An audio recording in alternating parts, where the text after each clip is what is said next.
बिस्मिल्लाहिर्रहमानिर्रहीम। जो तो हमने करना है chapter number 9 source and effects of heat energy.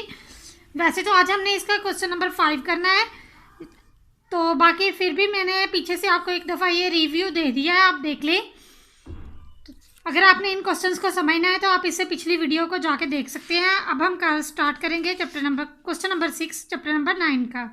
Gaps are left between the section of railway tracks between two section of railway track. कह रहा है कि रेलवे ट्रैक के टू सेक्शंस के बीच में गैप क्यों रखा जाता है। ठीक है, देखो एक रेलवे ट्रैक होता है, उसकी पटरी जो होती है ना, ट्रैक उसी को कहेंगे। ये इसमें ऐसी होती है और दूसरी साइड पर भी ऐसी होती है। इन दोनों के बीच में थोड़ा थोड़ा गैप होता है, वो क्यों रखा जाता है। Two sections of railway track are not welded. कह रहा है इनको वेल्ड नहीं किया जाता है, instead they are laid with gaps between them. उनमें गैप छोड़ा जाता है। This allow expansion and contraction. कह रहा है ये एक्सपेंशन और कंट्रैक्शन को अलो करता है of rails during summer and winter. Summer और विंटर में देखो, सर्दियों में क्या होती है, सॉलिड्स जो होती हैं वो मैंने आपको बताया था कि वो कंट्रैक्ट हो जाती हैं, और गर्मियों में क्या होती है, वो एक्सपैंड हो जाती हैं। ठीक है, तो गर्मियों में हीट की वजह से वो एक्सपैंड हो जाती है और सर्दियों में वो कंट्रैक्ट हो जाती है। इसी वजह से कि उन दोनों को वेल्ड नहीं किया जाता, थोड़ा सा उनमें गैप दिया जाता है, ताकि अगर वो कंट्रैक्ट हो जाए या फिर वो एक्सपैंड हो तो फिर उनमें गैप हो, उनको कोई प्रॉब्लम ना आए, वो डैमेज ना हो। नेक्स्ट है, there are no gaps in the section of railway tracks, they made D shape due to expansion in summer. कह रहा है समर में क्या करेंगी, वो झुक जाएंगी, डी शेप में हो जाएंगी, इस तरह से टेढ़ी हो जाएंगी। नेक्स्ट क्वेश्चन नंबर हमारे पास 6 है, why do hot air balloons rise up. Hot air balloons जो है वो राइज अप क्यों हो जाते हैं, ड्यू टू हीट की वजह से the air will become lighter and balloons will rise up.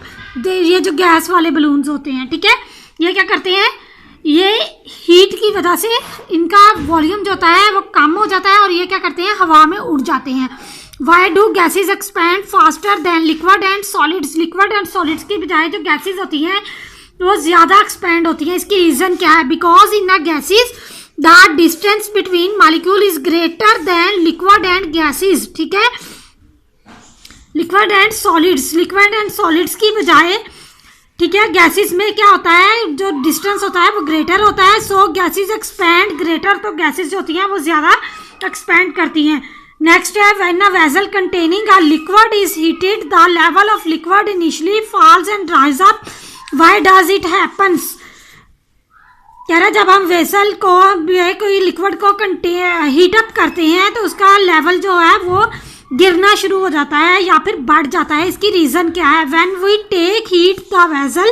कह रहा जब हम वेसल को हीट अप करते हैं, vessel will expand the volume, तो वेसल का वॉल्यूम क्या होता है, वो बढ़ जाता है। Liquid will reduce after that, उसके बाद लिक्विड जो है वो कम हो जाता है। The liquid will not reduce. कह रहा लिक्विड कम नहीं होता, it has that contract and take full heat. ये कांस्टेंट है ये वर्ड, इट हैज़ कांस्टेंट, ये कांस्टेंट रहता है, फुल हीट लेता है। क्या होता है, उस वेसल का वजन उस वेसल का वॉल्यूम जो होता है ना वो बढ़ता है, लिक्विड कम नहीं होता हमारे पास। एक्चुअली में हमारे जो बर्तन होता है, जो वेसल होता है, उसका वॉल्यूम बढ़ जाता है।